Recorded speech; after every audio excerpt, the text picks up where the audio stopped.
আলহামদুলিল্লাহি নাহমাদুহু ওয়া নুসাল্লি আলা রাসূলিল কারীম আম্মা বা'দ ফাউযু বিল্লাহি মিনাশ শাইতানির রাজীম বিসমিল্লাহির রহমানির রহিম সালাতু ওয়াসসালামু আলা রাসূলিল্লাহি নবিয়িল কারীম আলহামদুলিল্লাহ আল্লাহ তাআলার শুকর যে আল্লাহ তাআলা মুসলিম ভাবে আমাদেরকে বানাইছেন, মুসলমানের ঘরে আমাদেরকে জন্মগ্রহণ করাইছেন। তার পরিশেষে আল্লাহ তাআলা কালিমাকে গ্রহণ করার তৌফিক দান করেছেন। ভাই আমরা অনেকেই আছি জন্মগতভাবে মুসলমান, আমার বাবা মুসলমান ছিল, আমিও মুসলমান। এমনিভাবে আমার মুসলমান মায়ের গর্ভে আমি যখন হৃষ্টপুষ্ট হয়েছি তা আমি মুসলমান। তো মুসলমানের মুসলমানিত্ব তো আছে। তো মুসলমান একটা জিনিস চিন্তা করা, একটা কাঠ যখন এটাকে গাছ কাটা হয়, গাছ কাটার পরে এটা কাঠ ভাঙানো হয়, ভাঙানোর পরে এটাকে যখন এটার পরিচর্যা করা হয় ওই সময় একটা মেম্বার হয়, একটা চৌকি হয়, একটা খাট হয়, একটা সুকেস আলনা হয়, এই যাবতীয় এগুলা। তো মুসলমানেরও এরকম মুসলমানিত্ব হলেই হবে না।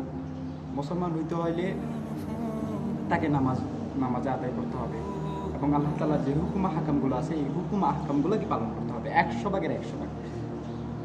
আল্লাহ রাসূল সাল্লাল্লাহু আলাইহি ওয়াসাল্লামের জমানায় আপনারা জানেন দাহিয়াল কলবি উনি ওনার 7টা মেয়েকে জীবিত দাফন করছেন।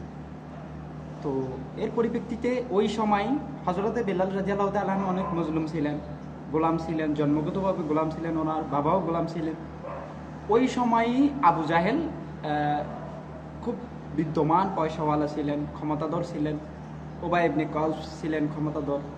তাদেরকে আল্লাহ তাআলা হেদায়েত দেন নাই। আজকের সমাজেও অনেকেই আছে টাকা পয়সা দ্বন্দ্ব নিয়ে অহংকার করে, আর আল্লাহ তাআলা তাদেরকেও হেদায়েত দিবেন না।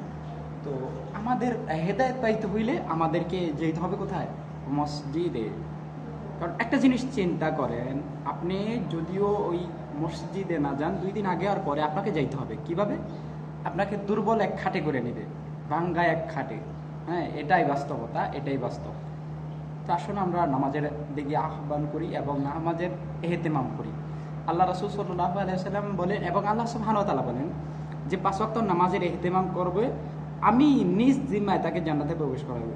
আর যার নামাজের ব্যাপারে জিম্মাদারি নেই তার ব্যাপারে কিয়ামতের ময়দানেও আমার কোনো জিম্মাদারি থাকবে না। এই কারণে আল্লাহ তাআলার ওয়াদা সত্য, আল্লাহ তাআলা বড়, আল্লাহ তাআলার ওয়াদাও বড়। এই কারণে আমরা চেষ্টা করব 5 ওয়াক্ত নামাজ বা জামাতে আদায় করার তৌফিক দান করুন আল্লাহ তাআলা আমাদের সবাইকে। এবং আমার ভিডিওটা সবাই কাছে শেয়ার করে দেবেন। এই যে হাদিসগুলো বলা হইলো, আল্লাহ তাআলার বাণীগুলো বলা হইলো, এই বাণীগুলো যেন প্রত্যেকটা মানুষ মানতে পারে, প্রত্যেকটা মানুষ শুনতে পারে।